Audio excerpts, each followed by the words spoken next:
Buen día, soy el Dr. Alejandro, estamos filosofando y esto es Historia de la Filosofía.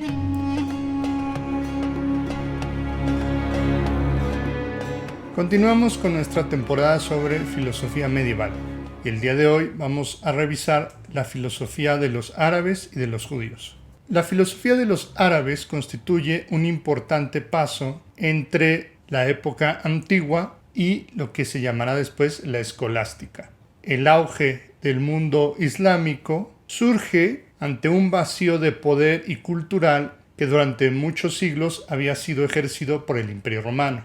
El Imperio Romano había sido la estructura social y política que había mantenido la cultura europea unida durante siglos. Sin embargo, a partir del siglo III y IV después de Cristo, hubo grandes catástrofes que aceleraron el colapso del imperio. Hambrunas, pestes y lo que finalmente sería su declive, la invasión de los llamados pueblos germánicos o bárbaros, que desembocaría en la caída de Roma en el año 476 después de Cristo por Odoacro. A partir de estos años, Europa occidental, es decir, lo que conocemos como España, Francia, Alemania, Inglaterra, Italia y Europa central, entrarían en un franco colapso social y cultural. Estas regiones serían conquistadas y administradas por estos llamados pueblos germánicos o también llamados barbáricos que se instalaron en esta región y que, si bien estos pueblos contaban con sus propias religiones, no tardaron en adoptar la religión del imperio, el cristianismo.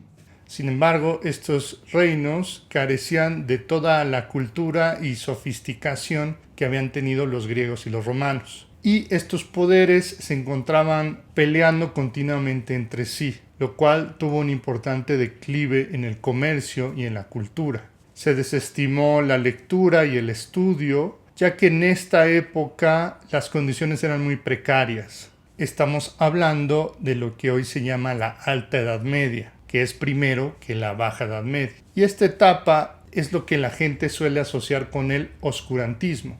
Los siglos V, VI, VII, VIII después de Cristo, en Europa occidental, las condiciones de vida se deterioraron rápidamente y no había tiempo para la cultura y el estudio, siendo que lo que importaba era la seguridad. Por eso estos reinos se consolidaron en fortificaciones, castillos, villas protegidas por muros, siendo la prioridad la seguridad de sus habitantes sobre el comercio, el estudio y el desarrollo. Es significativo que Agustín de Hipona, el autor que estudiamos en nuestra sesión anterior, murió a manos de uno de estos pueblos germánicos, los vándalos, que invadieron Hipona en el norte de África y la saquearon. Así, la cultura y la filosofía tuvo que refugiarse en lugares más seguros. Estos lugares en Europa occidental eran los monasterios, pero en estos lugares simplemente se leían y se copiaban los textos, sin que hubiera un estudio mayor de ellos. Será en dos lugares donde la cultura filosófica siga desarrollándose: en el Imperio Romano Oriental, sobre todo en su capital Constantinopla, y en el mundo árabe. La religión del Islam es la más joven de las tres religiones monoteístas: el judaísmo, el cristianismo y finalmente el Islam. Fue fundada en el año 622 por el profeta Mahoma en el llamado Año de la Égira, que fue el momento en el que el profeta hizo una migración de la Meca a Medina y desde ese momento se considera que nace esta religión. Hasta el día de hoy, el calendario musulmán se cuenta a partir de este año, del 622. Por esa razón es que, mientras que el calendario latino está en el año 2021, el calendario árabe se encuentra actualmente en el año 1442. La religión del Islam se propagó muy rápidamente desde su origen, la península arábiga, a otros puntos del mundo. Llegó hasta la India, en el oriente, y en el occidente abarcó todo el norte de África y la conquista islámica de España. Una de las razones por las cuales tuvo tanto éxito esta religión es que A diferencia de lo que pasaba con el judaísmo y el cristianismo, la religión estaba mucho más integrada a la vida cotidiana de las personas. Por ejemplo, el libro sagrado del Islam, que es el Corán, escrito por el profeta Mahoma, está redactado en el mismo idioma que hablaban las personas que seguían esta religión, el árabe. Esto no sucedía en el judaísmo ni en el cristianismo. Los libros sagrados del judaísmo, el Tanaj, que es llamado por los cristianos el Antiguo Testamento, la Torá y otros textos, estaba escrito en hebreo antiguo, que los judíos ya no hablaban en su vida cotidiana, hablaban los idiomas de sus lugares de residencia, el arameo, el griego, el latín, etc. Y para acercarse a la religión debían aprender el idioma antiguo. En el cristianismo sucedía algo similar. El Nuevo Testamento está escrito en griego, un idioma que se hablaba sobre todo en el Imperio Romano Oriental, pero no en el occidental, donde se hablaba latín y comenzaban a desarrollarse las lenguas romances y modernas desde ese momento. Por lo tanto, para acercarse a los textos sagrados había una barrera lingüística. Esto perduró durante muchísimos siglos, hasta la llegada del protestantismo y con Lutero, quien fue el primero en traducir la Biblia a uno de los idiomas que la gente cotidiana podía entender, como lo era el alemán. En ese sentido, el Islam resultó una innovación importante. El Islam integra la cultura y la religión de una forma mucho más dinámica y le permite acercarse a las personas al conocimiento de lo divino de una forma más directa. De esta manera, el Islam reduce los intermediarios que hay entre el fiel y Dios, Alá, y por tanto resultaba accesible para muchas personas. Igualmente, el Islam cuenta con una teología muy directa, mucho más simplificada, si queremos pensarlo así, respecto al cristianismo, donde existen tres personas en un solo Dios. El Dios del Islam, Alá, es, según su tradición, exactamente el mismo Dios que el Dios de los judíos y el Dios de los cristianos. Alá simplemente es la forma en que se dice Dios en árabe. Según la tradición islámica, no es otro Dios. Dios es solamente uno. Pero, a diferencia del cristianismo, no hay tres personas, ni tampoco se considera a Cristo como Dios, sino que para el Islam Jesús es un profeta, muy importante por cierto, pero humano. Para el Islam solamente Dios es divino.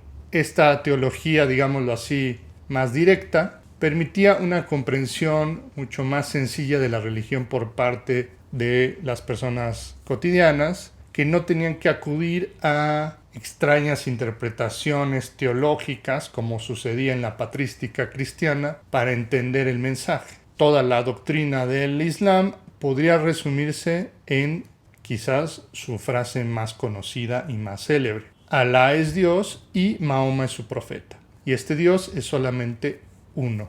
Así pues, estas ventajas culturales, además de desarrollos militares y políticos, le permitió al Islam expandirse por todo el mundo conocido y llenar ese vacío de poder que había dejado el Imperio Romano Occidental.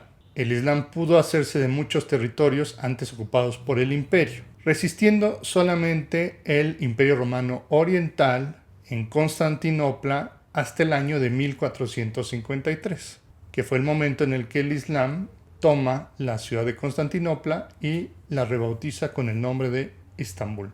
Durante estos años lo que observamos es un importante desarrollo científico, intelectual y filosófico en la cultura islámica. Durante sus primeros siglos, el Islam fue notablemente tolerante, permitiendo que personas de otras religiones vivieran en sus territorios e incluso rescatando y buscando la sabiduría de los antiguos para enriquecerse. Es gracias a los árabes que se rescatan muchísimos de los textos de la antigüedad que habían sido perdidos en Europa occidental. En las bibliotecas y palacios de las antiguas colonias romanas se rescatan estos textos, como en Egipto, Siria, Palestina, etc.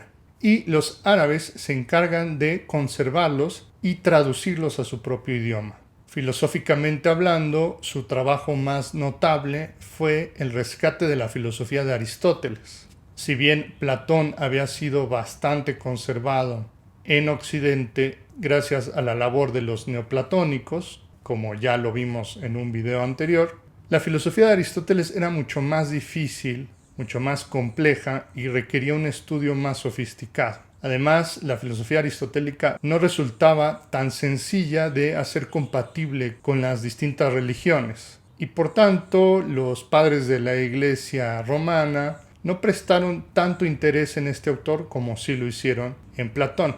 Por esta razón, los textos aristotélicos fueron descuidados y olvidados. Incluso muchos siglos después, para la época de la escolástica, el siglo XIII después de Cristo, Aristóteles va a ser un autor bastante desconocido en Occidente.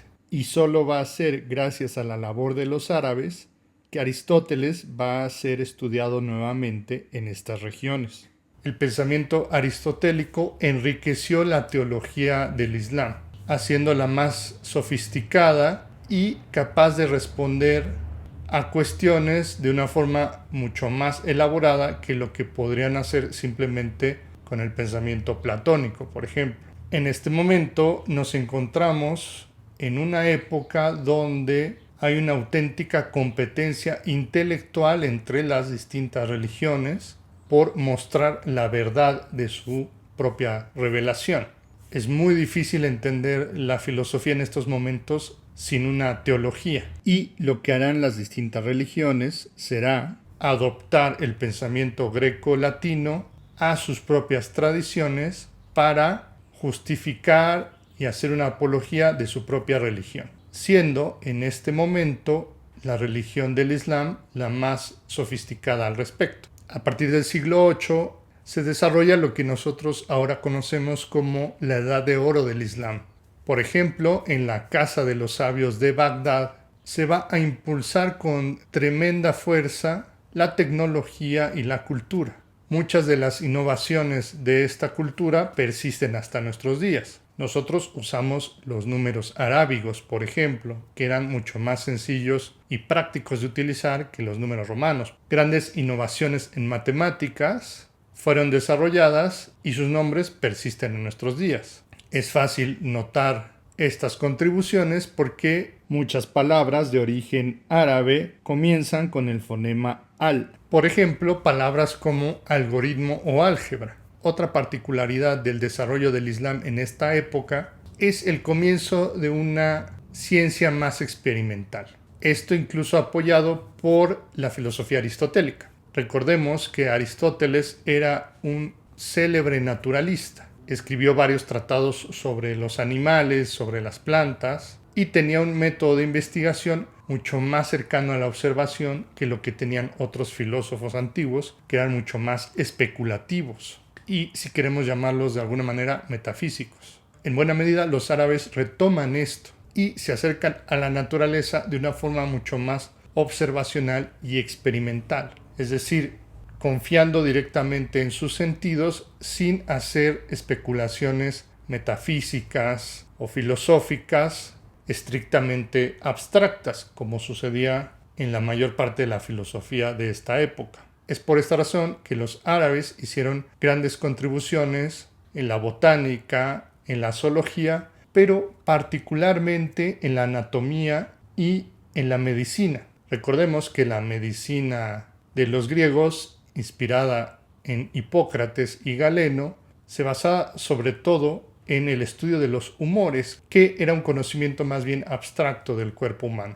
Esto llevó a prácticas médicas que hoy consideramos cuestionables, simplemente porque su método no era el más adecuado para esta disciplina. El estudio de las ciencias naturales y la medicina se enriquecen bastante con la observación y la experimentación, y esto es algo que los árabes hicieron. Los árabes, por ejemplo, llegaron a realizar cirugías y su estudio de la botánica contribuyó a la farmacología, por ejemplo. Igualmente, el mundo árabe, cuyo corazón está en el cercano oriente, se encuentra en un punto geográfico estratégico que le permitía comerciar con distintos puntos del mundo, con Europa, con el norte de África, pero también con Oriente a través de la llamada Ruta de la Seda, donde grandes caravanas comerciaban con regiones distantes del mundo, como la India o la China. Y a partir de este comercio se desarrollaron grandes innovaciones científicas y tecnológicas que llegaron a estas regiones gracias al comercio del Islam. Durante siglos el mundo islámico era la región más sofisticada del mundo, y esto también se reflejó en su filosofía. Pensadores como Avicena, que también era médico y lo que hoy llamaríamos científico, o Averroes, el gran comentarista de Aristóteles, fueron los pensadores más sofisticados de su tiempo. Su filosofía es muy cercana a la escolástica cristiana. Su intención, como en el cristianismo, es armonizar el conocimiento racional del mundo con las Sagradas Escrituras, pero obviamente desde el punto de vista del Islam. Estos autores especularon sobre temas de carácter teológico y filosófico como la eternidad del mundo, es decir, si el mundo comenzó en un momento particular o no, el problema del intelecto agente, uno de los temas aristotélicos más complejos, que ya tuvimos la ocasión de revisar en otra ocasión, y el tema de la contingencia y de la necesidad. En qué medida, por ejemplo, Dios crea las cosas de una forma matemática, necesaria y absoluta, y en qué medida somos parte de la contingencia. Estos problemas, además, tienen implicaciones éticas, pues cuestionaría la libertad humana, ya que todo estaría determinado. Un tema que comienza a plantearse en este momento y que será desarrollado a lo largo de la escolástica y hasta la época moderna e incluso hasta nuestros días.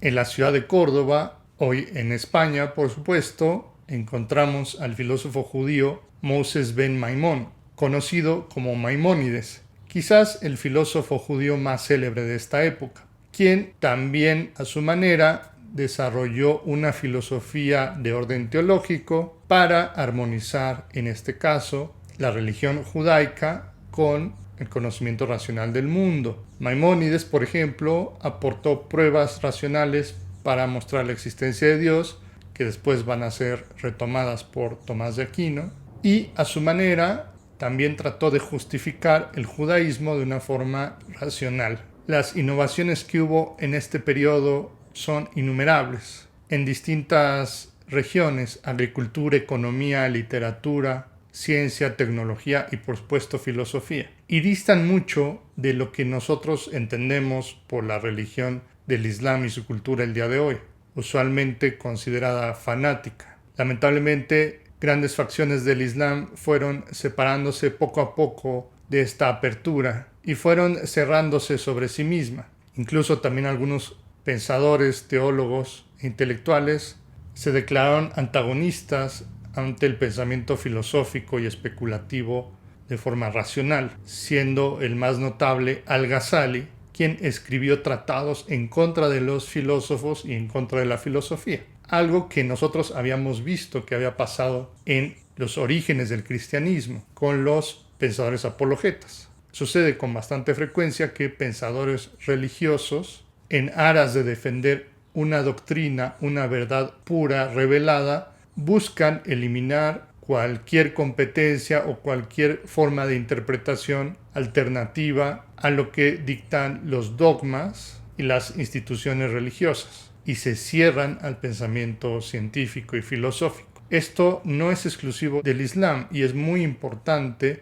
que nosotros cuestionemos nuestros prejuicios. En todas las religiones modernas encontramos pensadores que buscan cuestionar, criticar y avanzar el conocimiento humano. Pero también en todas las religiones encontramos facciones conservadoras, reaccionarias, tradicionalistas y fundamentalistas que buscan blindar el conocimiento sagrado y no exponerlo a ningún cuestionamiento. Es importante detectar los distintos periodos de la historia, donde una misma religión y cultura a veces tiene momentos de apertura y a veces tiene momentos reaccionarios. Esto sucedió con el Islam, donde comienza la decadencia y una interpretación de la religión mucho más fundamentalista. Sin embargo, la cultura universal se nutre de estos momentos de apertura y es un legado que que queda por siempre, pues hasta nuestros días y personas de todas las culturas y de todas las religiones se siguen favoreciendo del desarrollo que hicieron los árabes durante este momento. En un mundo donde solemos tener mucha sospecha de personas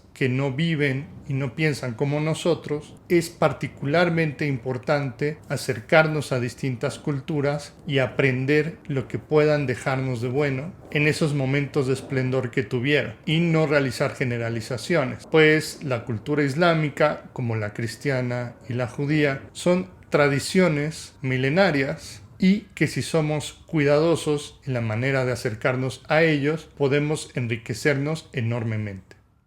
Para leer sobre la Edad de Oro del Islam están las fuentes primarias de los autores más relevantes.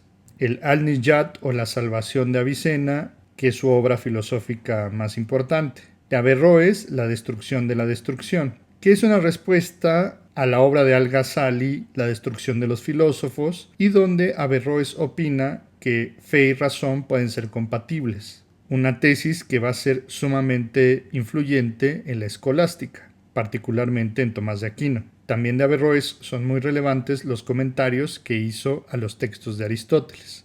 Y la obra principal de Maimónides se titula La Guía de los Perplejos.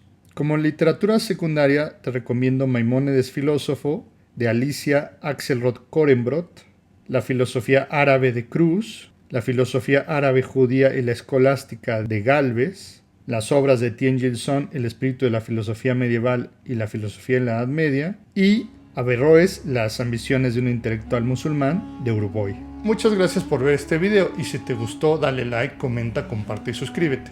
Toca la campanita para recibir las notificaciones y visita mi página web, página de Patreon y redes sociales si quieres apoyarme o conocer los proyectos. Los vínculos están en la descripción. Nos vemos en el siguiente video. Hasta pronto.